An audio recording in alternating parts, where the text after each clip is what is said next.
Que ton esprit se réveille ce soir. Que ton esprit se réveille.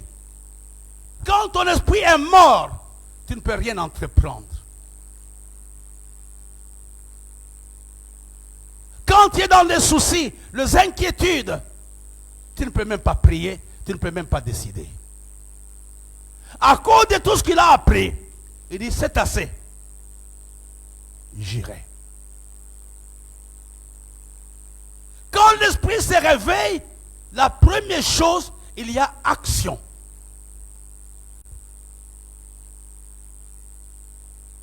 Quand l'esprit se réveille, l'homme pose des actions. Quand l'église se réveille, il y a des actions que nous posons. C'est notre prière, ce soir, de dire à Dieu, j'aimerais Seigneur que tu me réveilles. Quand l'esprit se réveille, tu vas être positif. Quand l'esprit se réveille, tu seras un homme d'action, tu seras un homme déterminé. Quand l'esprit est malade, tu ne peux même pas prendre une décision. Alléluia. Si tu es endeuillé, on te demande, tu veux qu'on enterre ta femme au bois de singe ou ici en commande? Elle a décidé.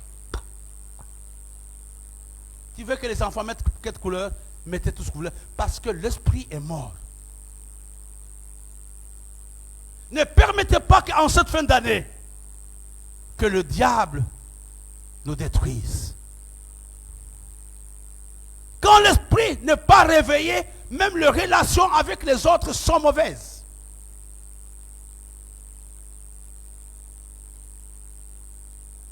Dieu ne peut pas utiliser un homme dont l'esprit est mort.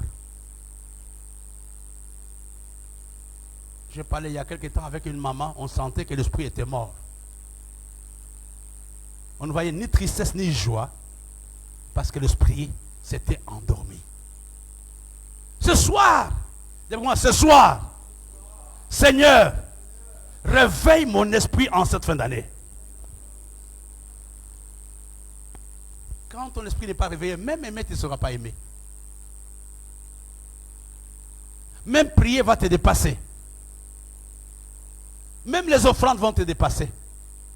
Même ton hygiène personnelle va te dépasser parce que l'esprit est malade.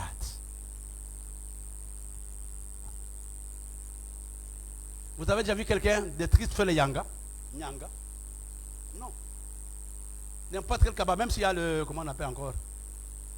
On appelle ça comment? Il y a les cancrelets et les autres là qui se mettent dans les habits. Les cafards. Les canfas. On prend carrément, on met sur les tuyaux. Je pars à l'église, qui me regarde même à l'église, je parle comme ça. Parce que l'esprit est mort. Alléluia. Les cheveux, c'est à peine qu'on se coiffe. On te demande, tu t'es coiffé il y a combien de temps que je ne me rappelle plus. Même l'hygiène personnelle, on se lave une fois par semaine parce que l'esprit n'est pas réveillé. J'aimerais, avant de continuer, que chacun proclame d'abord, avant de continuer avec notre message, Seigneur, réveille notre esprit. Il y a un roi à qui Dieu a donné la même chose, c'était Cyrus, je pense. La Bible nous dit que Dieu réveilla l'esprit de Cyrus. Nous allons prier ensemble. Réveille mon esprit en cette fin d'année. Réveille mon esprit pour que je contemple ta grandeur.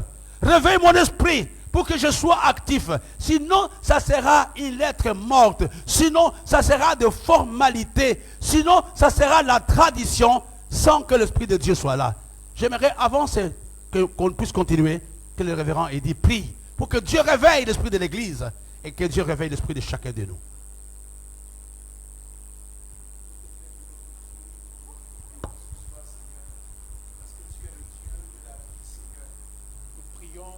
Jésus, Seigneur, que tu ranimes la vie en chacun d'entre nous, Seigneur.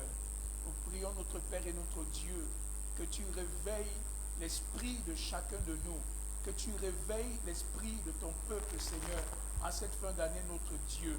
Réveille notre esprit, Seigneur, pour que nous contemplions ta gloire. Réveille notre esprit, Seigneur, pour que mon Père et mon Dieu, nous puissions recevoir la révélation, Seigneur, de qui tu es, mon Père et mon Dieu. Réveille notre esprit afin que nous puissions agir et nous lever, Seigneur, pour accomplir ta volonté, notre Dieu. Père, par la puissance du Saint-Esprit, par la grâce de ton Esprit Saint, que tout ce qui est mort dans l'âme, dans l'esprit, Seigneur, de mon frère, de ma soeur, Seigneur, ce soir, au nom de Jésus, reprenne vie, que par la parole de ce soir, Seigneur, que la vie entre, Seigneur, dans l'esprit de chacun de nous, ceux qui sont en ce lieu, même ceux qui nous suivent en ligne, Seigneur, que ta vie, Seigneur, parce que ta parole, Seigneur, est une parole de vie, que tout ce qui est mort, Seigneur, soit ressuscité et que nos esprits, Seigneur, soient rendus à la vie maintenant, au nom de Jésus. Amen. Jacob dit, c'est assez, j'irai et je le verrai. Hier soir, j'ai médité là-dessus. C'est assez. Dis comment c'est assez. Je pense que c'est assez aussi, j'en ai marre. J'en ai ras de bol. Je suis fatigué. Ça doit être la prière de chacun d'entre nous. C'est assez de demeurer dans cette salle. C'est assez d'être dans la même position. Je veux une autre dimension. C'était une parole de foi et une parole de révolte. Il n'y a pas de changement. Il n'y aura pas de changement si tu ne te révoltes pas contre une situation.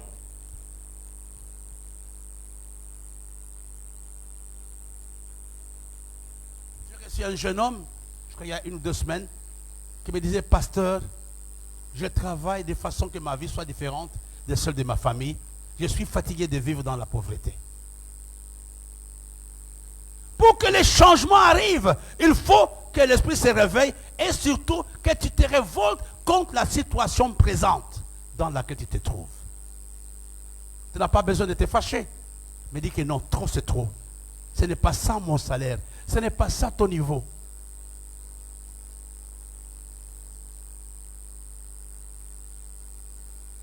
Je causais avec quelqu'un qui me disait, il faut prier pour le déménagement. Mais pourquoi aussi ne pas ajouter que tu dois acheter le terrain ou l'acheter le local? Ce soir, je voudrais vraiment que chacun, que ceux qui sont ici, ou même ceux qui nous suivent, ou qui vont nous suivre, tu dois te révolter contre cette situation en cette fin d'année. Dis, c'est assez. On me raconte tellement de choses que mon fils que j'ai pleuré pendant 13 ans vit. C'est assez, moi-même je vais aller voir. J'irai, je ferai quoi? Je le verrai, mais il ajoute une phrase. Avant que je ne meure. Waouh! Il y avait même un timing. Il y avait même un timing. Révolte-toi contre la situation dans laquelle tu te trouves. Que ça, ce n'est pas ma situation comme évêque. Ça, ce n'est pas normal la maison dans laquelle je me trouve. Là, ce n'est pas normal l'argent que j'ai. J'ai une vie de mendicité. Ce n'est pas à cela que Dieu m'a appelé. Il faut avoir même pitié de ta propre vie. Moi, il y a des moments où j'ai pitié de ma vie.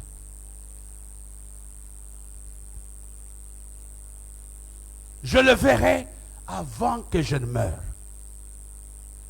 C'était un langage de révolte. Mais la bonne nouvelle, non seulement un langage de révolte, mais c'était aussi un langage de foi. Un langage de révolte, un langage de foi. Dit, je vais vivre ça. Je vais vivre la nouvelle salle. Je vais vivre la nouvelle dimension. Je vais vivre le nouveau changement. Et je me leverai. Mais quand vous lisez dans la suite, alléluia, qui me suit ce soir? Quand vous lisez dans la suite, est-ce que les paroles étaient bonnes, pasteur Eddy? Les paroles de Jacob. Pasteur Clarisse, révérend. C'était de bonnes paroles. Mais vous allez voir que quand bien même il disait cela, les doutes et la peur étaient dans son cœur. Parce que quand Dieu va apparaître, qu'est-ce que Dieu va lui dire? Ne crains point de descendre en Égypte. Donc Dieu voit ce que nous ne voyons pas. Genèse 46, au verset 2, Dieu lui dit, non, au verset 3, ne crains pas de descendre en Égypte. Et des fois, nous faisons de grandes proclamations, mais dans notre cœur, on ne croit pas à ce que nous disons. On ne croit pas à ce qu'on dit. Je t'aime, est-ce que tu aimes réellement? Je vais donner, est-ce que tu vas réellement donner si Dieu te bénit aujourd'hui? Il faut que nos déclarations fassent alliance avec l'état de notre cœur. La Bible nous dit que c'est de l'abondance de la bouche, du cœur, que la bouche parle. Alléluia. Quand Jacob fait sa déclaration, il connaissait bien. J'étais en train de regarder hier sur la carte, entre Jérusalem et Beersheba, il y avait à peu près 365 km. Mais Beersheba était une ville frontalière entre l'Égypte et Israël. Qu'est-ce que Jacob fait? Jacob fait l'offrande des prémices. C'est là où il offre le sacrifice. Parce qu'il allait entrer dans un territoire qu'il ne connaissait pas.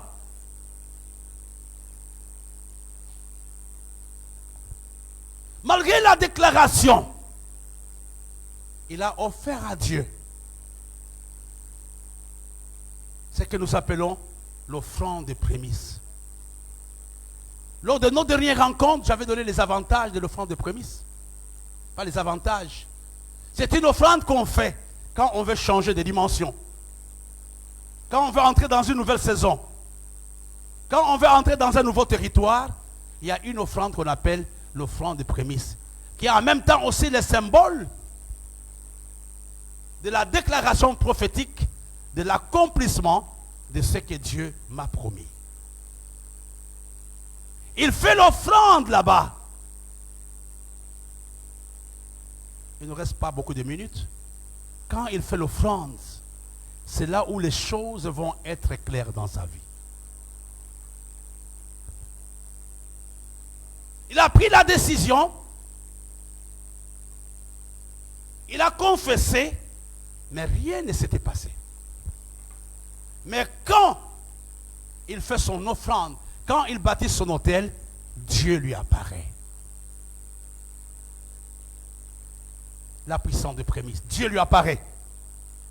Et qu'est-ce que Dieu lui dit? Dieu parle à Israël dans une vision pendant la nuit et dit, Jacob, Jacob. Israël répondit, mais voici. Et Dieu dit, je suis le Dieu de ton père. Ne crains point de descendre en Égypte. Les offrandes que nous donnons à Dieu, le prémisse que nous donnons à Dieu, rendent la pensée claire pour notre vie lucide. Peut-être tu ne sais pas quel sera ton avenir. Tu ne sais pas exactement comment les choses vont se passer. Fais une offrande. Les offrandes nous ouvrent le chemin vers la révélation, le chemin de la révélation divine. Dieu lui parle.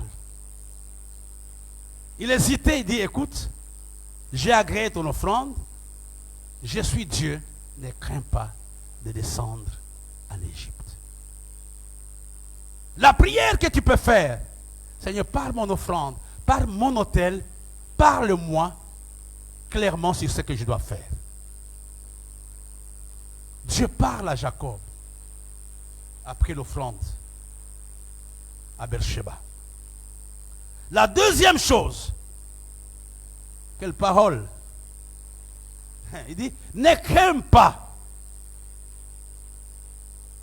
Le verset 3 nous dit, et Dieu lui dit, je suis le Dieu de ton père, ne crains point de descendre en Égypte, car je te ferai devenir une grande nation. Moi-même, lisons ensemble le verset 4. Allons-y une fois et deux. Et moi-même, je t'en ferai remonter et Joseph te fermera les yeux. Je n'attends que ça. Il a dit, n'aie pas peur, Sylvain, je serai avec toi. Non seulement je serai avec toi, mais je te ferai sortir de ce pays-là. je te ferai sortir d'un commando. Tu penses que tu ne vas pas voir Joseph? Peut-être même, Jacob pensait qu'il n'allait pas voir Joseph. Il a dit non, tu le verras. Et c'est même lui qui va t'enterrer. Alléluia. Alléluia. Les offrandes, mes bien-aimés, nous donnent accès à la révélation divine.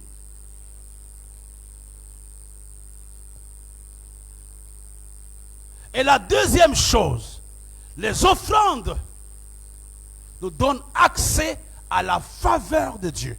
À la faveur de Dieu. Il dit, je serai avec toi. Si quelqu'un te dit, je serai là. Je me rappelle quand on était des enfants, je ne sais pas si vous avez connu cela, les jours de la proclamation, on n'était pas très calme avant que les parents n'arrivent. Quand tu vois maman derrière ou papa derrière, tu te sanctifié. Dieu dit, fils, n'aie pas peur, je serai avec toi à Banjou. Par les offrandes, tu as accès à la révélation. Par les offrandes, il y a encore quoi? La faveur de Dieu. Tu veux que Dieu t'aime? Tu veux que Dieu garde le souvenir de ta vie? Fais une offrande d'action de grâce. Et les choses étaient devenues claires dans l'esprit de Jacob.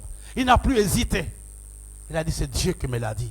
Avant, il s'était appuyé sur les paroles de ses enfants, mais ici, il a changé la façon de faire. Il s'était appuyé sur la révélation de Dieu. Que Dieu parle à quelqu'un ce soir. Que Dieu t'aide à décider dans quel domaine investir. Alléluia. Dieu donne des assurances. Les offrandes nous introduisent dans l'intimité de Dieu.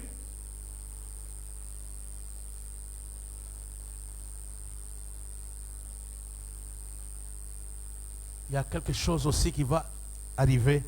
C'est le verset 5. Pasteur Edith peut m'aider. Et le verset 7.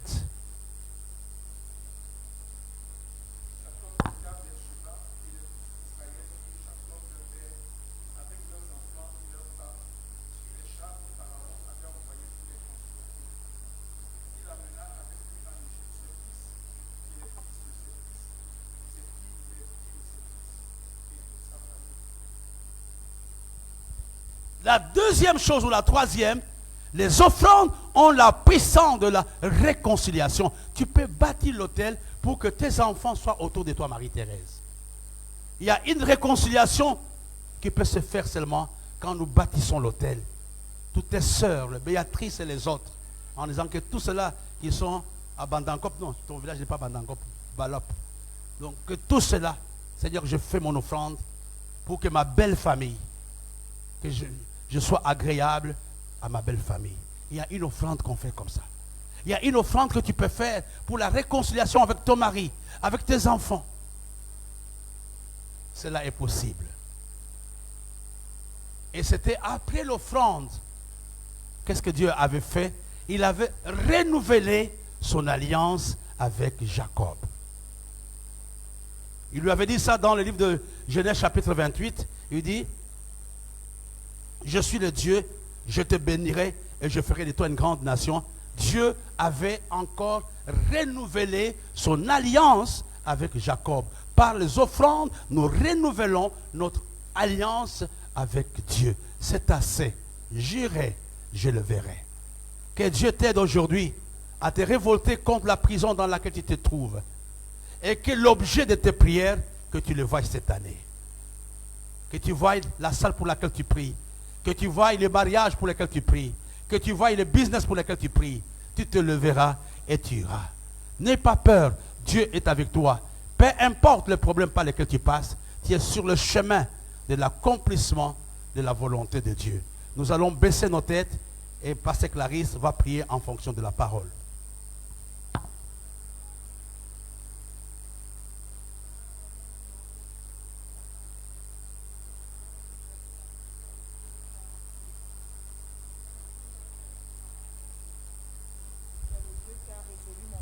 nous amener à une autre dimension. Père, nous voulons te dire merci parce que quand ta parole est relâchée, Seigneur, elle est établie.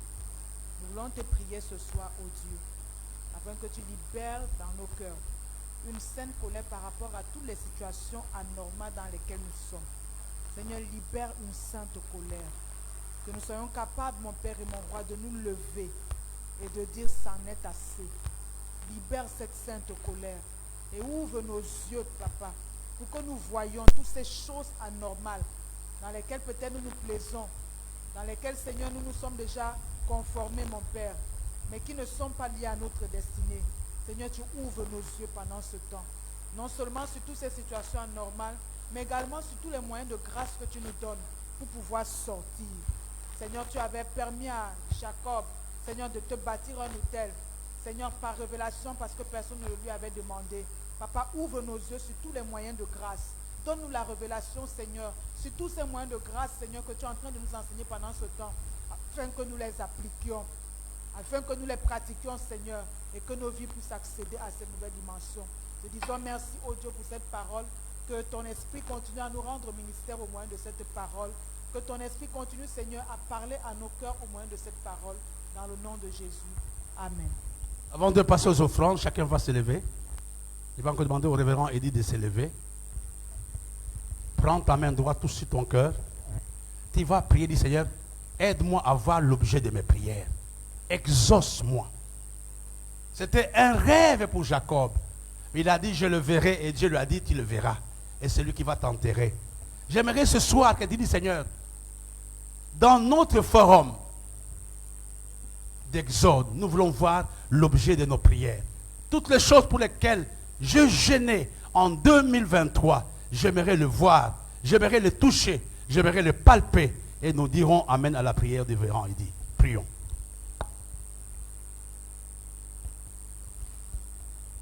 Notre Père et notre Dieu, Seigneur, nous te bénissons pour ton amour, Seigneur. Nous te bénissons pour ta fidélité à notre égard, Seigneur. Merci parce que tu es le Dieu qui écoute la prière, mais tu es aussi le Dieu qui exauce la prière, Seigneur. Père, nous prions ce soir au nom de Jésus. Papa, que tu montres à ton peuple ta gloire, Seigneur. Il y en a qui entendent parler de toi, mais qui ne t'ont pas encore expérimenté. Père, que le désir, les rêves qui sont dans leur cœur, les projets qui sont dans leur cœur, Papa, que ce qu'ils désirent, Seigneur, soit le canal, Seigneur, par lequel tu vas passer pour leur montrer que tu es Dieu. Seigneur, exauce la prière de ton peuple. Seigneur, tu connais toutes ces choses auxquelles ils s'attendent. Tu connais tous ces désirs qui sont dans les cœurs, Seigneur. Tu connais ces choses qui sont comme des rêves dans le cœur de plusieurs.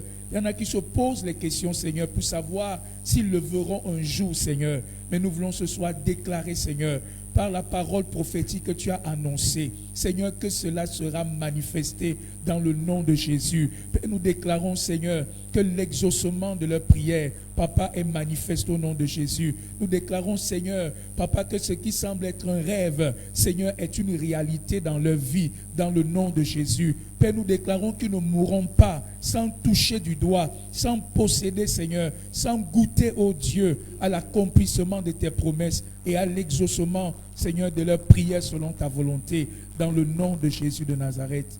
Amen. N'oublions pas notre mini-veillée de prière vendredi avec onction d'huile. Venons avec nos enfants et nous allons nous préparer pour les offrandes.